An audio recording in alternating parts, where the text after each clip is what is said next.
Are you ready to find another truly amazing demo that you can play on Steam right now? This is IfSunSets. IfSunSets? Sunset game? I don't know. This is the IfSunSets demo. We're going to check it out today, and I think we're going to adventure as Captain Jack. No. Wait, there's a female option. So I think instead we'll jump into this game and follow the adventures of Captain Jill Sparrow in her search for rum on this beautiful island that's filled with very mysterious areas like this creepy house, this cave, and some old and abandoned castle structures that are around this island. Starting right off, we have this nice cutscene right at the beginning that you can skip. And I definitely recommend skipping the intro to this game because if you are prone to having any kind of motion sickness, this intro is going to do it for you. It did it for me, and I'm not even prone to motion sickness. I don't know what the heck the developer is thinking with this intro, but it's likely that if you don't skip it, you are likely to need to purge after watching this intro. To recap what goes on, you basically are headed towards this island in a boat, and you come across this vicious storm, and then a kraken attacks you, landing you on the beach of this island. Once you shake off your sea legs, you're able to interact with this journal that this nice skeleton has left for you that's going to teach you how to play the game.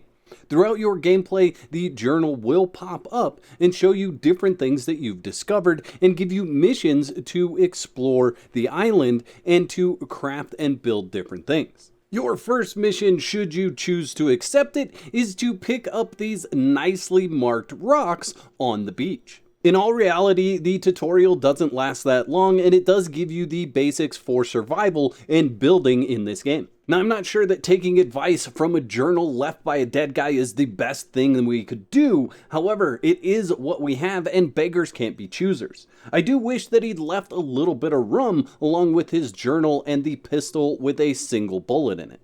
The one thing that probably needs to be added to the character customization screen is the ability to shrink the size of your hands. I mean, look at the size of these things. They're like the biggest hands I've ever seen in any game. As with any survival crafting game, a large portion of your time is going to be spent getting resources. Now, it's nice that you don't have to click your mouse every single time you want to swing your weapon or your tool. You can just hold the mouse button down and it will continue to swing. However, you then have to pick up the resources off the ground, which can actually be quite difficult in some of the more dense foliage that you'll find on the island. And your gameplay during the day should consist of harvesting, crafting, looting, building, and making sure that you're ready for when sun sets.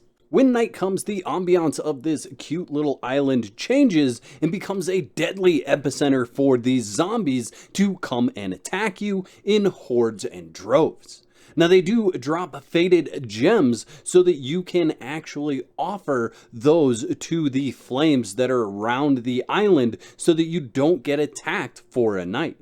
However, I still have not found any rum, and I'm sure that the zombies have it hoarded somewhere on the island. Now, I'm pretty sure that these zombie hordes will intensify as you progress more nights on this island. However, there's plenty of spots that are difficult for the AI to navigate, so you can simply get into one of these spots and cheese these zombie hordes as they come to attack you.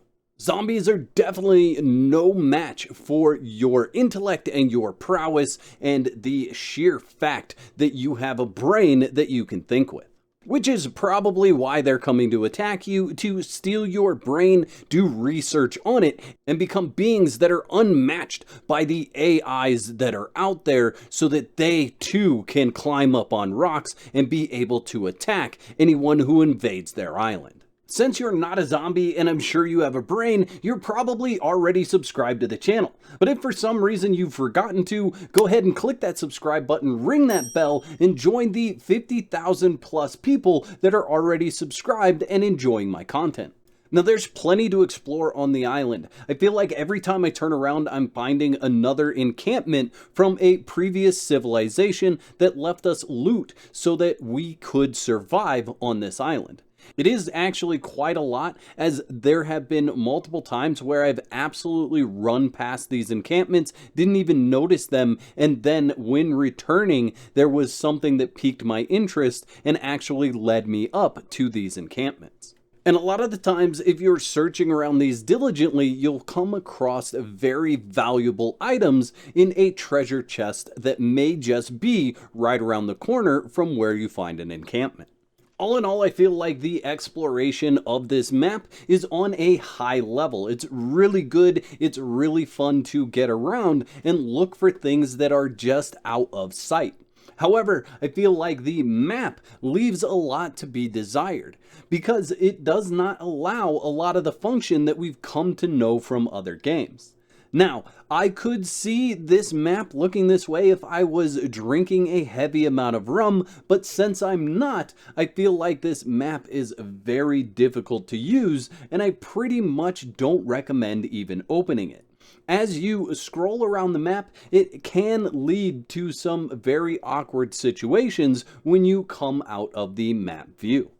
Now I know that I've given this game a hard time or made a bit of fun out of this review for this game. However, I will say that with the time that I spent in IfSunSets, I've actually enjoyed my time playing it. But remember, this is a demo for a game that currently doesn't have a release date. Additionally, I left building out of this video entirely. It does have a build system in it. I feel like it's a bit disconjointed, and I really didn't see the need to use it throughout my gameplay because there are plenty of buildings that are empty that you can just take over, which are full of not only storage, but places to craft your food and actual workbenches to craft items on, so I didn't feel the need to actually build my own base.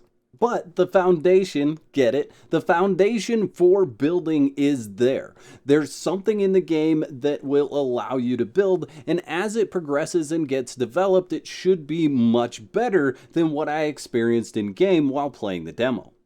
For those of you that are like me, still wondering where all the rum is, I didn't find any, but I did stumble upon a boss fight in one of the caves very early on in my gameplay, and it actually locks you into this cave. So if you end up in here and you're not ready to take this guy on and kill him, then you are going to end up dying. I wish there was a way that you could just get back out of this area so that it doesn't lock you in to this fight if you happen to stumble upon it accidentally. But I am going to continue to play this game and try to develop my character to the point where I feel like I can confidently go in and kill this boss. Don't forget to whack the like button on your way out, and let me know in the comments section below, are you ready for more videos about IfSunSets? I'd like to thank all my YouTube members for your continued support. Y'all are absolute legends. If you'd like to become a legend, there's a button that says join on this page. Click that for details. There's 2 videos on the screen. Click one of those to watch next, and I'll meet you over there.